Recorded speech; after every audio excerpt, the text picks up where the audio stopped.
back.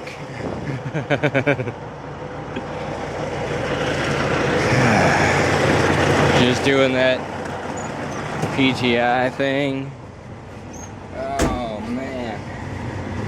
And it's getting to a point where I'm starting to not care about idle time as much as keeping cool, because that is not a sun modified temperature, because my blazer was saying about 107.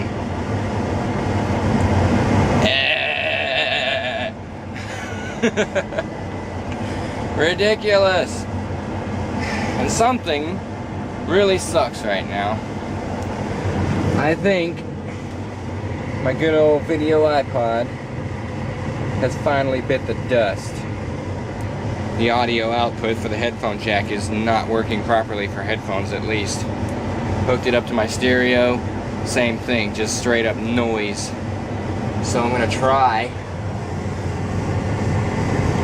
to see if maybe I can still use it in the truck.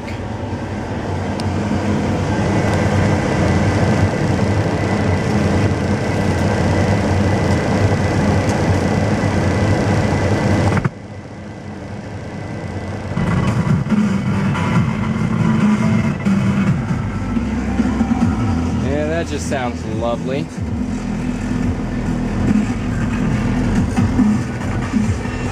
Oh, wait a minute. Haha!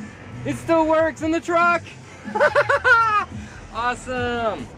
So I will still have music in the truck. I just can't use it anywhere else except the blazer, because the audio output with the headphone jack is not working properly at all. And what's really sad is I bought a replacement. One of these. I bought a replacement for it, and now I don't really need it at all. Go figure, that would be the way it works. Okay, let's go ahead and do this on duty thing real quick. Get me on. Pre-trip. It is 3:35 in the afternoon. I have 231 miles to go, and I have to figure out some place to sleep, because there's no... Both of my freaking batteries are dead. Go figure. Well, now we got a battery on the charger, so I'm gonna go ahead and take off, and we'll see you when I get there. Well, I'm happy to say that the iPod does in fact work as long as I keep the power adapter plugged in, but that kind of sucks, really. And you know, I'm starting to wonder if maybe an internal ground inside the iPod is no longer connected, because I find it rather odd that it works when it's plugged in, but not when it isn't plugged in. And it doesn't work with headphones. It doesn't work when it's plugged into my stereo at the house, even when it's plugged into the wall adapter.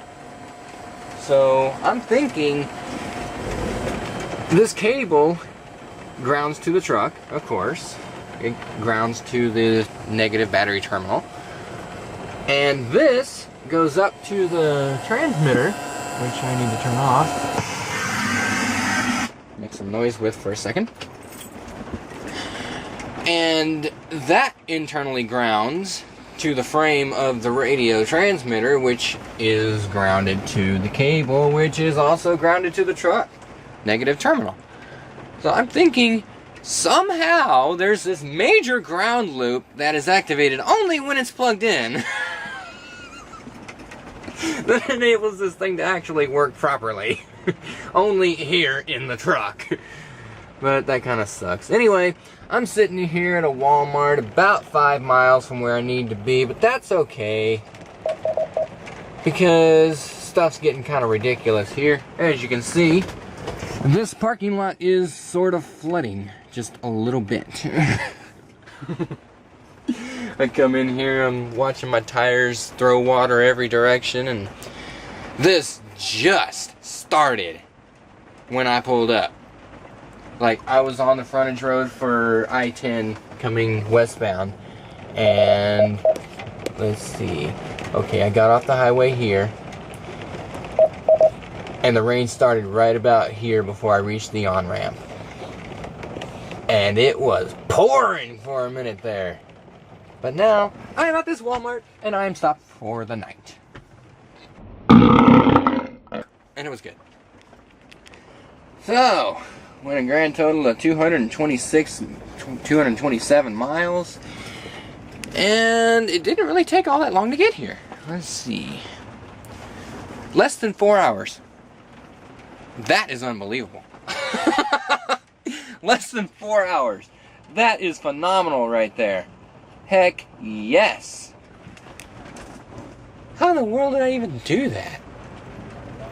Going through Nacogdoches, Lufkin, Corrigan, Dibble, Henderson even. You slow down quite a bit going through them, and I had like 231 miles, I think. Wow, I made some freaking good time. In fact, let's see just how good a time I made here. Oops, I don't want you. I don't need this anymore because I know where I am now. Yay. Let's go here.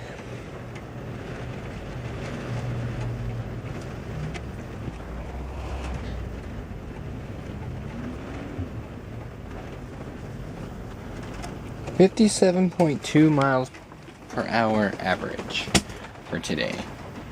That's not really that bad at all, considering 59 is not a freeway most of the way. That ain't bad. I like it. But anyway,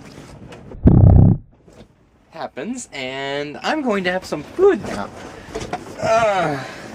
Since my fridge is now actually cooled off again.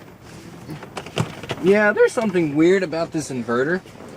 Well, other than the fact that it's stupid for having a frickin' 104 degree temperature protection.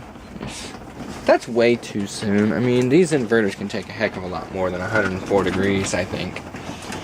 But no, this one doesn't, so it shut off while I was sitting at the house in 100 degree outdoor temperatures without the truck running, of course, because I'm not going to leave it running if I'm not in it. And yeah, it turned off, the fridge heated up, it defrosted. I had a towel sitting in the bottom, thankfully, otherwise my floor would probably be soaked right now. And came back, turned it on, got it cooled off again, and now it's all cool, and now my food is good again. Yeah, my squash spaghetti. And I call it squash spaghetti because it has squash in it, not because it is squashed. Even though it is actually squashed at the same time as it is squash spaghetti. It's good. Let's just put it that way. Oh, poopy! I left my cheese at the house. That sucks. Oh well, I guess we can do without cheese. For once. For once. This clip is now 6 minutes and 13 seconds long, so I am going to shut the up now. And it is going to be good. Have a good night. I will talk to you guys tomorrow.